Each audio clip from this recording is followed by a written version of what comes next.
Hello, soyez les bienvenus sur JASAP. Voici une mise à jour qui va vous permettre de mettre les tickets sur vos ventes.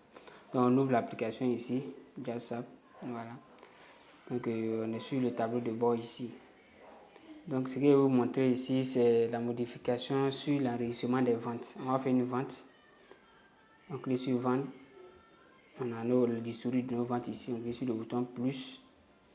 Ici, on clique sur ajouter pour choisir des articles. Supposons qu'on veut vendre lui là. Je suis validé. Ici, la quantité, on peut décider de mettre 3. Et puis, on voit que le montant, ça fait 3 900. Clique dessus. On choisit le client. Et puis ici, on décide de payer. Donc, on voit que le montant total, c'est 3 900.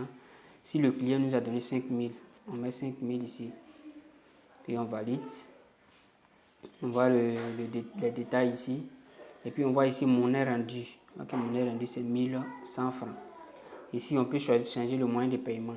Les autres moyens de paiement, je suppose que c'est en espèces. Donc on laisse en espèces. On clique sur valider. Donc voici la facture qui est là. Où on met en bas ici la monnaie rendue. Donc la monnaie qu'on a donnée au client. Maintenant ici, ça vous permet d'imprimer le texte. Ça vous pouvez partager ça, envoyer par PDF ou bien enregistrer. Ou bien vous pouvez imprimer ici en sélectionnant l'imprimante. Si vous avez les imprimantes à Bluetooth, là, vous sélectionnez l'imprimante puis vous imprimez le ticket.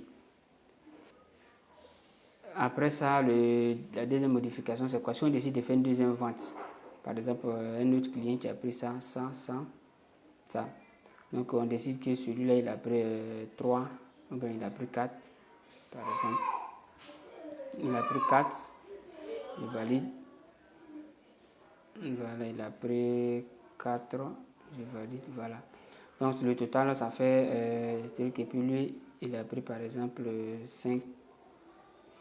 Comme ça, le total fait 5 800. On fait sur suivant.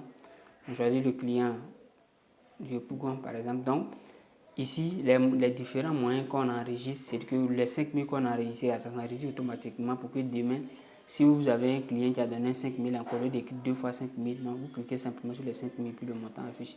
Mais ici, comme le client a donné, supposons que le client décide de payer la moitié, donc il veut décider de payer 5 000, on met 5 000 francs. On va suivre, il va nous dire quoi? Il va nous dire qu'il reste à payer 800 francs ici.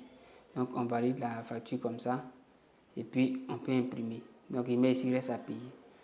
Donc la modification ici, c'est quoi? C'est la possibilité maintenant pour vous d'enregistrer les différents moyens de paiement. Voilà, c'est vous, tu mettez, s'il a payé la totalité, vous mettez, s'il a payé tous les deux, vous mettez 2000. S'il a payé, il a donné par exemple 2500, par exemple, il a donné 5000, vous mettez 5000. Mais si le montant que vous voulez saisir est déjà ici, vous cliquez simplement dessus. Par exemple, s'il a donné 5000, cliquez simplement sur les 5000. Mais s'il a donné 2000, cliquez sur les 2000. Là, comme ça, je paye. On dit, il n'y a pas de reste à payer, il n'y a pas de monnaie. Donc merci d'avoir regardé cette petite vidéo. Maintenant la deuxième mise à jour c'est quoi? C'est que sur la liste des articles, on a nos articles comme ça. On peut voir les détails de l'article ici. Voilà, on a les détails de l'article avec son stock. On a la possibilité de supprimer un article. Voilà, mais quand on supprime un article, attention, il va se supprimer dans la facture qu'on a effectuée. Il va dire que l'article n'existe pas dans la facture. Mais si vous voulez supprimer, il va supprimer avec son stock. Il va vous demander si vous voulez vraiment supprimer. Maintenant, la troisième modification, c'est les dépenses. Maintenant, vous avez la possibilité maintenant de supprimer les dépenses. Si on prend cette dépense, voilà, voici la dépense ici, on peut supprimer ou on peut modifier. Donc, c'était pour vous montrer cette mise à jour. On se dit à très bientôt pour d'autres mises à jour.